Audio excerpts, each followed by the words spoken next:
o que nós vimos no vídeo anterior, então, foi, se eu tenho o vetor U de coordenadas 3, 4, eu sei que esse vetor U, escrito na base canônica, ele também é 3, 4. Por quê? Ele é 3 vezes 3 unidades na direção de E1 mais 4 unidades na direção de E2. Visualizando isso no GeoGebra, olha, se eu andar 3 unidades na direção de E1, né? Eu vou ter esse vetorzinho, ele tá chamando de U, deixa eu renomear ele, chamar de U1, só para diferenciar um pouco do nosso vetor U mesmo, U1. E aí, seria a minha primeira parte. A segunda parte é andar 4 vezes na direção de E2. Então, ó, se eu fizer 4 vezes na direção de E2, eu vou chamar de U2 aqui, porque senão ele pode chamar de U de novo. Então, eu vou colocar aqui U2 igual. Então, aí eu vou ter o U2. E na hora que eu faço, então, o U1, que é 3 vezes na direção de E1, mais o U2, que é 4 vezes na direção de U2, se eu fizer essas duas coisas, então, né, que é andar 3 vezes na direção de E1, mais 4 vezes na direção de E2, olha o que eu vou ter. Exatamente o meu vetor U, que é 3, 4. Tem coordenadas 3, 4, né?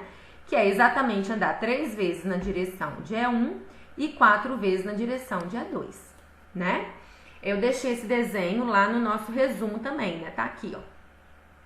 Com cores diferentes para vocês visualizarem aí.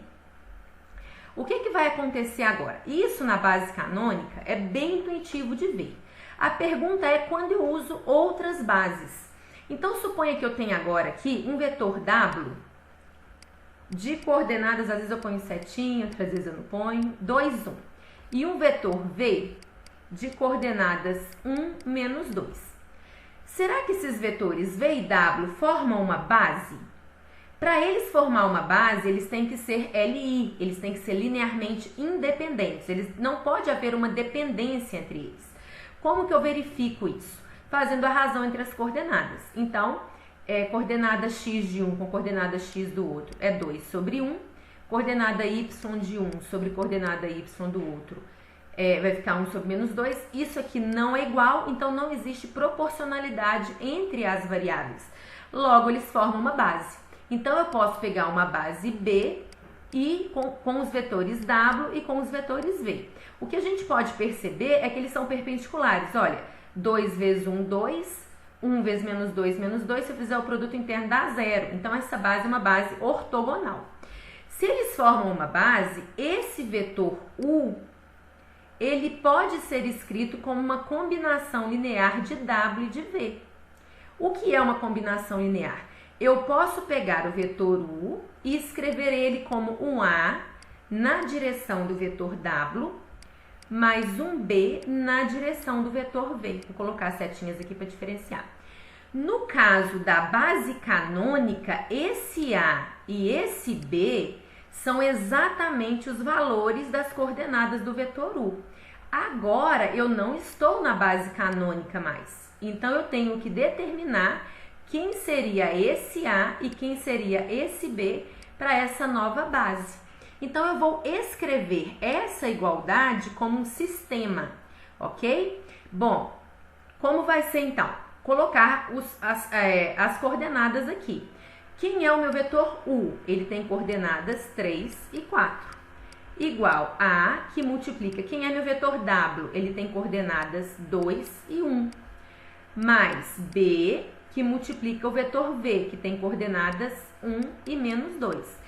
Isso aqui vai me dar um sistema. Olha, primeira coordenada, 2A. Primeira coordenada, B. Eu estou fazendo o produto, tá? A vezes 2, 2A. Aqui é a primeira coordenada, B vezes 1B, igual a primeira coordenada aqui, ó, 3. Depois, A vezes 1, que é A, mais B vezes menos 2, menos 2B, igual a segunda coordenada, que é 4. Aqui a gente pode resolver esse sistema de várias maneiras. Eu vou preferir isolar o valor de A aqui, ó, e substituir lá em cima. Então, A igual a 4 mais 2B. Na hora que eu pego esse valor e substituo aqui em cima, vai ficar 2A, que é 4 mais 2B, mais B igual a 3. Então, aqui nós teríamos 8, né? 2 vezes 4, 8. Na hora que eu passo para lá, vai ficar 3 menos 8, que é menos 5. Aqui nós vamos ficar com 4B mais B, que é 5B, igual a menos 5, ou seja, B igual a menos 1. Então, esse é o valor de B. Então, para B igual a menos 1, A é igual a 4 menos 2, que é 2. Qual é a conclusão que eu chego, então? Eu consigo escrever, então, o vetor U como sendo A vezes na direção do vetor W. Então, quem que é A? 2. Ele é 2 vezes andar na direção de W, menos, no caso, é mais B vezes na direção de V, só que o B é menos 1, então menos uma vez na direção de V.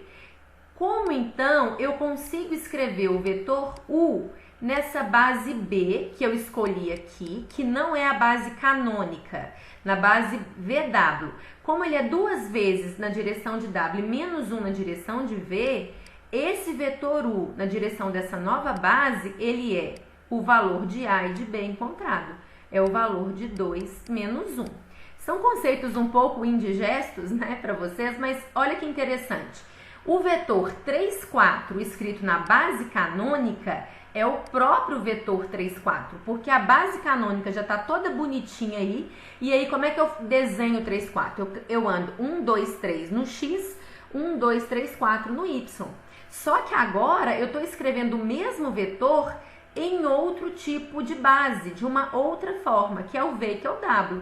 Para esse novo VW, eu tenho que andar 2 na direção de W e menos 1 na direção de V.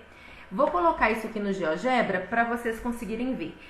Aqui no nosso resumo, ó, eu já deixo isso bem, eu já deixo isso desenhado. Acho que eu vou aproveitar aqui. Olha só, aqui a gente tem o vetor W em azul. Ele tem coordenadas 2 e 1. Então, tá aqui, ó, 2 no X, 1 no Y. Tá aqui, ó, 2 e 1. E tem o vetor V em vermelho, que é 1 e menos 2, tá aqui. Então, esse é o meu vetor U, de coordenadas 3 e 4. Lembra, esse vetor U, ó, ele é 3 vezes na direção de 1, 4 de U, de E1, 4 vezes na direção de E2, eu consigo o vetor U. Tô pegando o mesmo vetor U, só que agora eu quero escrevê-lo como uma combinação de W e de V.